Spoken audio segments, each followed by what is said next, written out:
Berikut ini merupakan denah pada rumah saya. Pertama-tama, saya akan menyusun perangkat yang dibutuhkan untuk jaringan pada topologi di luar rumah.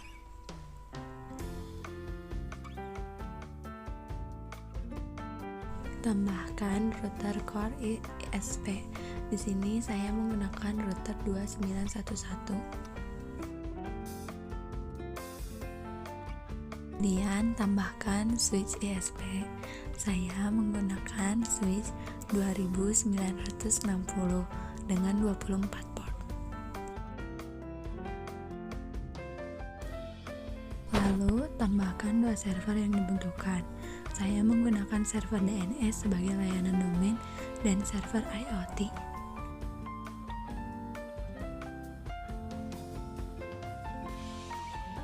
Setelah itu, saya menambahkan Central Office Server untuk menghubungkan router Core ISP dengan Tower Cell.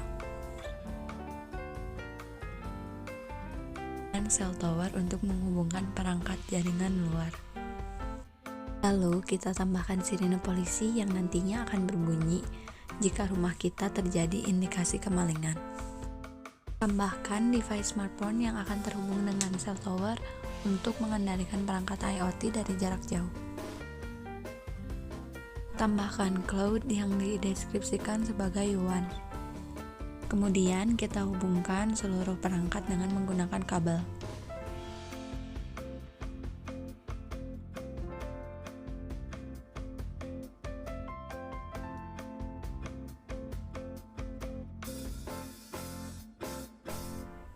Kemudian masuk pada konfigurasi router Core ISP. Pertama-tama konfigurasi IP yang mengarah ke interface server DNS dan IoT. IP yang digunakan yaitu 10.0.0.1 dengan netmask 255.255.255.0 yang nantinya sebagai gateway dari server. Lalu konfigurasi IP yang mengarah ke interface Cell Tower dengan IP 209.165.201.225 dengan netmask 255.255.224. Terakhir, konfigurasi IP yang mengarah ke interface WAN dengan IP 209.165.200.225 dengan netmask 255.255.255.224. Konfigurasi kedua yaitu membuat DHCP server pada interface WAN dan Cell Tower agar perangkat yang terhubung dengan interface tersebut mendapatkan IP secara DHCP. Untuk server DNS dan IoT, lakukan konfigurasi secara manual.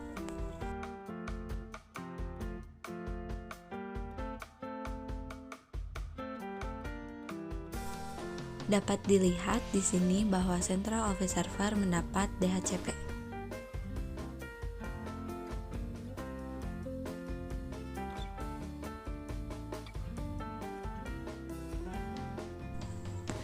Tambahkan kabel modem untuk menghubungkan kabel koaksial dari WAN menjadi kabel Ethernet ke home gateway nantinya.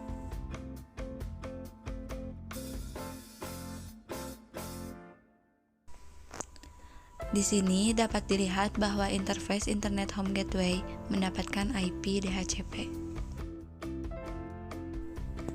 Sekarang lakukan konfigurasi IP dan service pada server DNS dan IoT. Untuk domainnya, di sini saya menggunakan nara.id. Pada server IoT, lakukan enable untuk service IoT.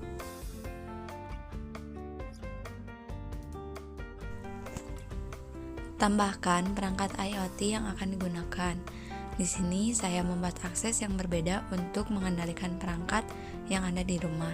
Seperti Bibi diberikan akses untuk perangkat di kamar Bibi, Rika untuk kamar Rika, Kakak untuk kamar Kakak, Mama untuk kamar Mama, Kakek untuk kamar Kakek. Dan perangkat yang berada di ruangan umum dapat dikendalikan oleh semua anggota keluarga yang menggunakan user umum. Kemudian lakukan konfigurasi pada home gateway. Setiap perangkat akan terhubung menggunakan Wi-Fi. Jadi konfigurasi wireless pada home gateway. Masukkan SSID dan password yang akan digunakan. Hubungkan perangkat elektronik yang ada di rumah dengan home gateway. Masukkan SSID dan password hingga terhubung. Kemudian ganti interface menjadi wireless. Lalu hubungkan dengan home gateway dengan memasukkan SSID dan password. Lakukan pada semua perangkat IoT.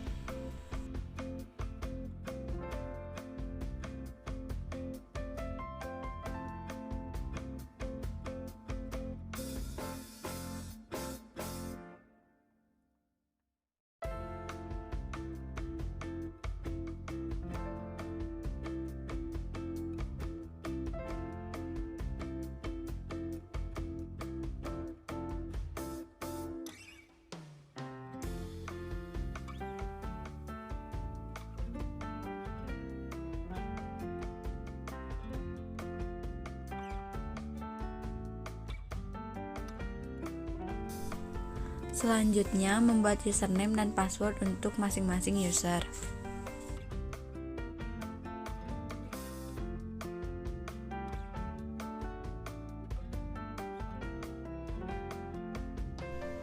Lakukan cek dengan melihat pada service IoT bahwa semua user sudah tersedia.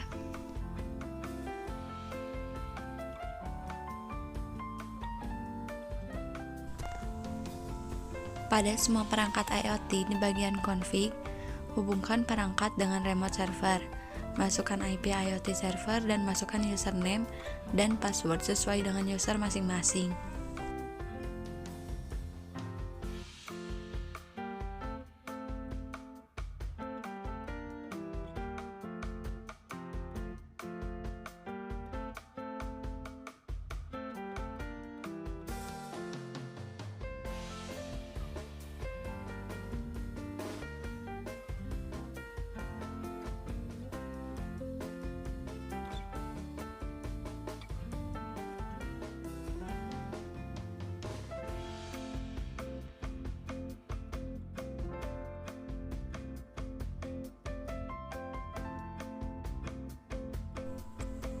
Pada kamar kakek, jika RFID card terbaca oleh card reader, maka pintu akan terbuka.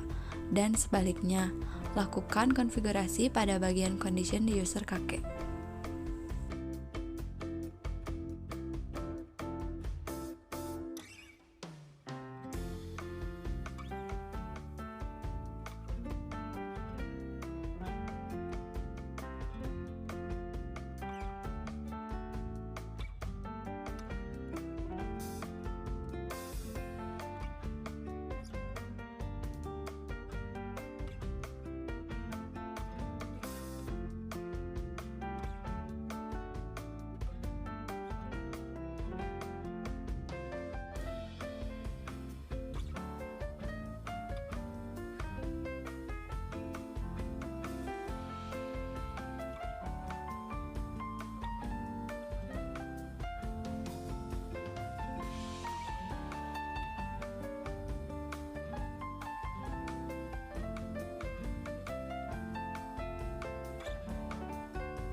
Lakukan rule kondisi pada user umum. Jika pendeteksi gerak mendeteksi adanya maling, maka CCTV rumah dan sirine polisi akan menyala.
Terakhir, di sini saya melakukan pengujian pada seluruh perangkat IoT yang saya gunakan pada denah rumah.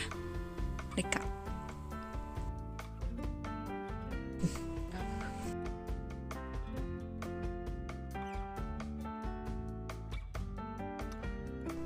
Berikut simulasi yang saya lakukan.